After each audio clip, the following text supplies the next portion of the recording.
사회교과서 62쪽입니다. 이번 시간에는 법원에서 하는 일을 알아봅니다. 법원에서 하는 일의 구체적인 사례를 찾아봅니다. 여러분은 학교에서 갈등이 일어났을 때 어떻게 해결했나요? 선생님께서 갈등이 일어난 친구들의 이야기를 듣고 해결해 주셨을 거예요. 그렇다면 우리나라에서 사람들끼리 갈등이 일어났을 때 해결해 주는 곳은 어디일까요? 네, 그렇죠. 법원입니다. 이번 시간에는 법원에서 하는 일을 함께 알아보도록 하겠습니다. 교과서 62쪽의 그림을 보며 법원에서 어떤 일을 하는지 함께 생각해 봅시다. 소형인의 반 친구를 다치게 한 운전자는 어린이 보호구역에 대한 법률을 위반한 혐의로 법원에서 재판을 받고 있습니다. 피고인은 어린이 보호구역에서 학생들의 안전에 유의하지 않았습니다. 주변이 어두워 피고인의 차가 미처 피해 학생을 피할 수 없었습니다. 그럼 증인의 증언을 들어보겠습니다. 운전자는 빠른 속도로 운전하고 있었습니다. 피고인은 어린이 보호구역에서 속도를 줄이지 않아 사고를 냈습니다. 따라서 사고를 낸 피고인에게 벌금 100만 원을 선고합니다. 교과서 62쪽은 소형인의 반 친구에게 교통사고를 낸 운전자를 재판하는 장면입니다. 법정 안에는 어떤 사람들이 있었나요? 네, 그렇죠. 판사, 검사, 변호인, 피고인, 증인, 방청인 등이 있습니다. 법원에서는 이처럼 법에 따라 재판을 합니다. 교과서 63쪽을 함께 살펴보도록 하겠습니다.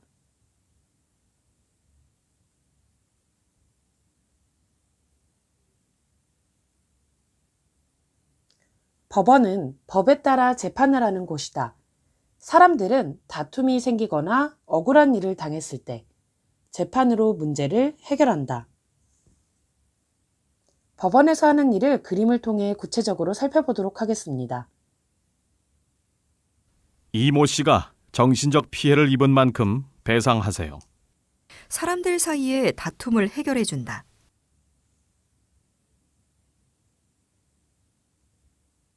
김모 씨를 폭행한 것이 인정되어 징역 1년을 선고합니다. 법을 지키지 않은 사람을 처벌한다. 행복시에서는 피해자에게 수리비용을 보상하세요. 개인과 국가, 지방자치단체 사이에서 생긴 갈등을 해결해 준다.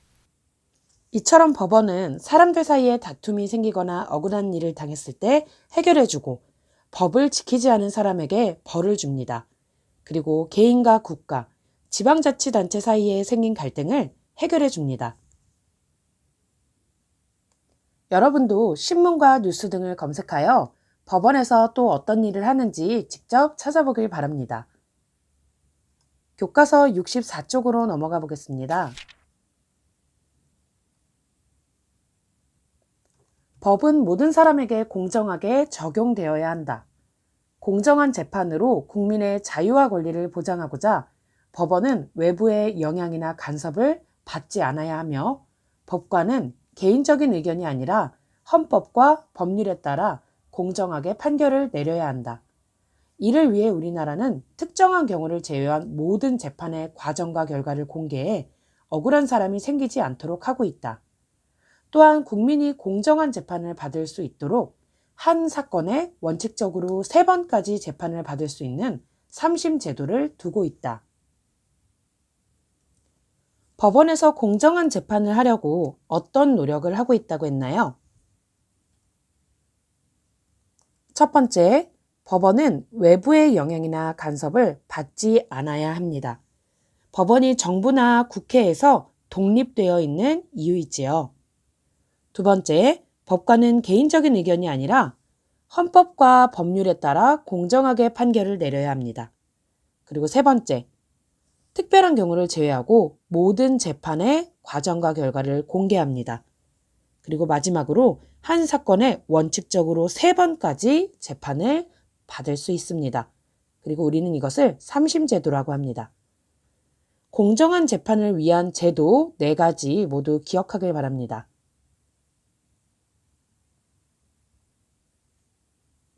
우리나라 최고 법원인 대법원의 모습이 사진으로 나와 있네요. 대법원은 현재 서울에 있습니다. 법원의 재판 모습입니다. 고등법원은 현재 서울, 부산, 대구, 광주, 대전에 있습니다. 지방법원은 현재 전국 18곳에 있습니다.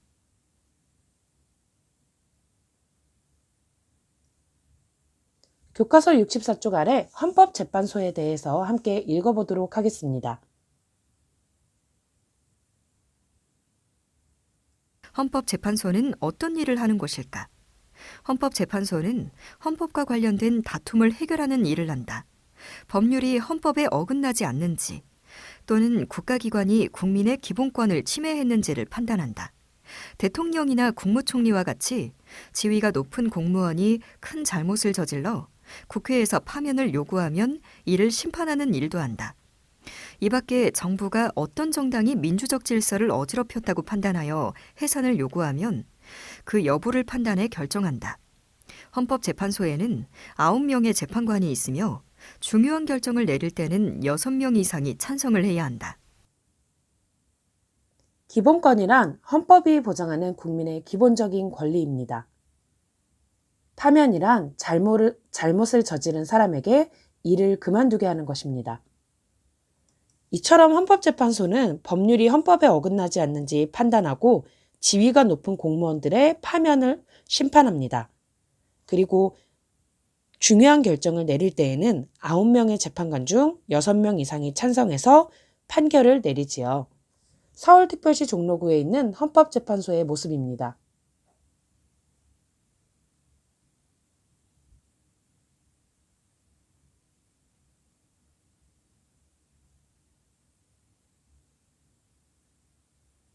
헌법재판소에 대한 영상을 함께 보도록 하겠습니다.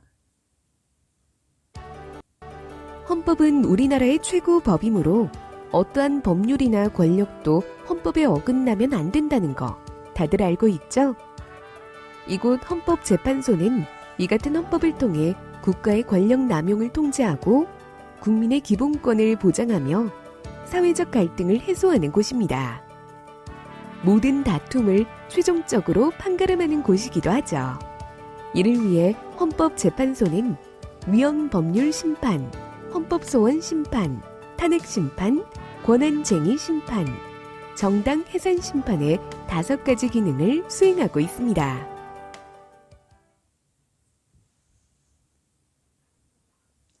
이렇게 해서 법원에서 하는 일을 함께 알아보았는데요. 법원에서 하는 일이 우리의 일상생활에 중요한 영향을 미친다는 것 알게 되었지요. 마무리 문제 풀면서 이번 시간 정리해 보도록 하겠습니다. 첫 번째 문제입니다. 법원이 하는 일로 알맞은 것은 무엇인가요? 1번, 법을 만들거나 고친다. 2번, 법에 따라 재판을 한다. 3번, 나라의 중요한 결정을 내린다. 4번, 법에 따라 나라의 살림을 한다. 5번, 나라의 살림에 필요한 예산을 심의한다. 정답은 2번, 법에 따라 재판을 한다 이겠지요?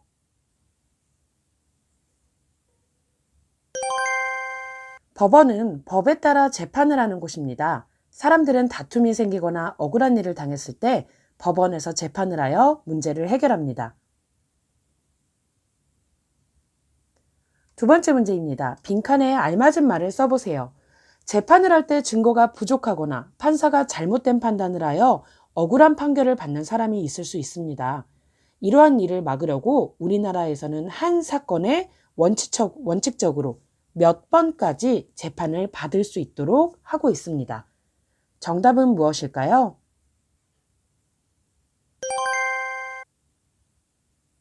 네, 3번이겠지요. 우리나라는 공정한 재판을 위해 급이 다른 법원에서 3번까지 재판을 받을 수 있도록 하고 있습니다. 1심 재판은 지방법원, 2심 재판은 고등법원, 3심 재판은 대법원에서 맡고 있습니다. 마지막 문제입니다. 헌법재판소에 대한 설명이 맞으면 동그라미 표를, 틀리면 X표를 끌어다 넣어보세요. 1번, 6명의 재판관으로 구성된다. 2번, 법률이 헌법에 어긋나지 않는지 판결한다. 3번, 개인과 국가, 지방자치단체 사이에서 생긴 갈등을 해결해준다. 첫 번째 정답은 X, 그리고 두 번째는 동그라미, 마지막도 X이겠죠?